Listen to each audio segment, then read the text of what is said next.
नमस्कार, आप सभी का बहुत बहुत स्वागत है केयरिंग फॉर लाइफ चैनल में।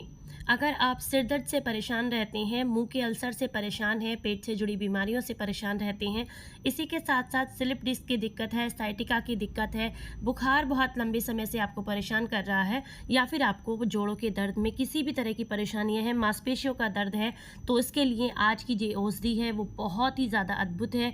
इसके इस्तेमाल से आप जो है इन सारी परेशानियों को जड़ से ख़त्म कर सकते हैं। वीडियो अगर आपको पसंद आए तो प्लीज़ वीडियो को लाइक, कमेंट एंड शेयर ज़रूर कीजिएगा और चैनल को सब्सक्राइब ज़रूर कीजिएगा। तो चलिए आपको बताते हैं कि आज की औषधि क्या है और इसे आपने किस तरीके से इस्तेमाल करना है। आज हम जिस औषधि के बारे में बात कर रहे हैं उसका नाम है निर्गुंडी। बहुत ही आसानी से आपको किसी भी आयुर्वेदिक स्टोर पर मिल जाएगी। आप चाहें तो इसे ऑनलाइन परचेस भी कर सकते हैं। निर्गुंडी में काफ़ी ज़्यादा मात्रा में ऐसे तत्व होते हैं जो कि आपके कफ को और वात को दोनों को जड़ से ख़त्म करने में आपको काफ़ी मदद करते हैं। तो इसीलिए ये आपके शरीर की सूजन के लिए भी बहुत ज़्यादा अच्छी होती है। अगर आपके आसपास में कहीं पर भी इसका पौधा आपको दिख जाता है तो आप इसके इन बीजों को तोड़कर सुखाकर अपने घर में रख सकते हैं। वैसे इसकी पहचान करना इतना आसान नहीं है, तो आप आसानी से इसे किसी भी आयुर्वेदिक स्टोर से लेकर के आ सकते हैं। ये आपको बहुत ज़्यादा गुण देती है और बीमारियों को आपके शरीर से काफ़ी दूर रखती है। और साथ ही साथ ये जो है वात के रोगों के लिए तो बहुत ज़्यादा अच्छी है, सूजन को कम करने का काम करती है। तो अगर आप दर्द से परेशान हैं तो इसका इस्तेमाल ज़रूर करें। अगर आपको इसका ताज़ा जो पेड़ होता है वो मिल जाता है तो उसके पत्तों का रस भी आपके शरीर के लिए बेहद अच्छा होता है। आप 10 से 20 ml इसके पत्तों का रस जो होता है वो इस्तेमाल कर सकते हैं, या फिर अगर आपके पास इसका पाउडर है तो 3 से 6 ग्राम की मात्रा आप इसे गुनगुने के पानी के साथ में आराम से ले सकते हैं।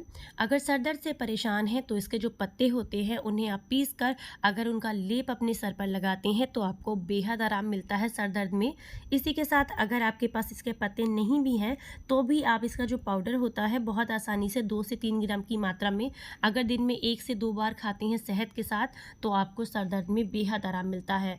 अगर आपको बहुत ज़्यादा मुँह के छाले हो गए हैं तो इसके जो पत्ते होते हैं उन्हें आप हल्का सा छेद लीजिए और 1 से 1.5 गिलास पानी के साथ उबाल लीजिए। जब वो पानी अच्छे से ठंडा हो जाए तो उसके बाद आपने इस पानी से गरारे करने हैं, कुल्ला करना है। इससे आपके मुंह के छालों में यानी कि मुंह के अल्सर में आपको काफ़ी आराम मिलता है। पेट से जुड़े रोगों से अगर आप परेशान रहते हैं, जैसे कि पेट दर्द है, एसिडिटी है, या फिर खाना ठीक से डाइजेस्ट नहीं होने की वजह से खट्टी डकारें आती हैं, तो इसके लिए भी निर्गुंडी के जो पत्ते होते हैं वो बहुत फ़ायदेमंद है। अगर आप इसके पत्तों का जो रस होता है 10 ml ले लीजिए, उसमें 2 से 3 दाने काली मिर्च के भी बिल्कुल कूट कर बारीक पाउडर कर लीजिए। चाहे तो थोड़ी सी अजवाइन भी मिक्स कर सकते हैं। और अगर आप इसको खाना खाने के आधे घंटे के बाद देते हैं तो पेट से जुड़ी हुई जितनी भी बीमारियां हैं उनसे आपको छुटकारा मिल जाता है।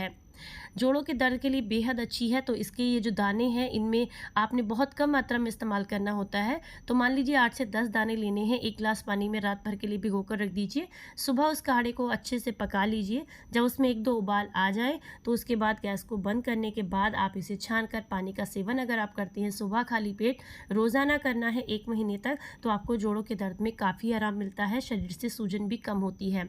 इसी तरीके से काढ़ा बनाकर आप अगर स्लिप डिस्क से परेशान हैं तो उसमें भी आप इसको इस्तेमाल कर सकते हैं, क्योंकि वात से जुड़े हुए सभी रोगों के लिए बहुत अच्छी है। इसी तरीके से साइटिका का पेन अगर आपको रहता है तो उसके लिए भी बहुत अच्छे से आपको काम करती है। और अगर आपको साइटिका का पेन है तो आप एक छोटा सा काम और कर सकते हैं कि नारियल के तेल में इन बीजों को डालकर, मतलब 10 से 12 बीज डाल लीजिए नारियल के तेल में, उन्हें अच्छे से पका लीजिए। ठंडा करने के बाद उस तेल से अगर आप मालिश करते हैं तो भी आपको काफ़ी आराम मिलता है कमर दर्द में या साइटिका के पेन में। अगर आपको कहीं पर मोच आ जाती है तो इसके जो पत्ते होते हैं उन्हें पीसकर और उसका जो लेप होता है उसे अगर आप जो है उस जगह पर लगाते हैं जहाँ मोच आई है तो मोच का दर्द धीरे धीरे करके कम हो जाता है और सूजन भी कम हो जाती है। अगर आपको बहुत लंबे समय से बुखार की दिक्कत है या हड्डियों के बुखार से आप परेशान रहते हैं तो इसके लिए भी आप इसका काढ़ा बनाकर इस्तेमाल कर सकते हैं, आपको बेहद फ़ायदा मिलेगा। अगर आप इसका सेवन करते हैं तो आपको जोड़ों के दर्द में तो आराम मिलता ही है। पेट में अगर कोई समस्या है, पेट में कीड़े हो गए हैं तो उसको भी बाहर निकालने में ये आपको काफ़ी मदद करती है। लेकिन ध्यान रखना है कि इसकी जो मात्रा होती है वो बहुत ही कम ली जाती है। इसे ज़्यादा मात्रा में इस्तेमाल करने से शरीर में गर्मी पैदा हो जाती है, क्योंकि इसकी तासीर जो है वो गर्म होती है। तो जब भी आप इसका सेवन करें 8 से 10 दाने ही लेने हैं आपने, इससे ज़्यादा मात्रा में आपने इस्तेमाल नहीं करना है। साथ ही साथ अगर आपका वज़न बहुत कम है तो आप जो है इसके 5 से 6 दाने ही लें, इससे ज़्यादा नहीं लेने हैं। आप ये मत सोचिएगा इतनी कम मात्रा में लेंगे तो आपको कोई फ़ायदा नहीं करेगी, इतनी कम मात्रा में लेंगे तभी फ़ायदा करेगी। अगर ज़्यादा मात्रा में लेंगे आप तो फिर आपको नुकसान करेगी, क्योंकि इसकी तासीर गर्म है। तो कई बार किसी को डायरिया की दिक्कत हो जाती है, किसी को बहुत ज़्यादा फ़ीवर आ जाता है, उल्टियाँ लग जाती हैं। तो इसलिए ध्यान रखें कि इसे सीमित मात्रा में लें।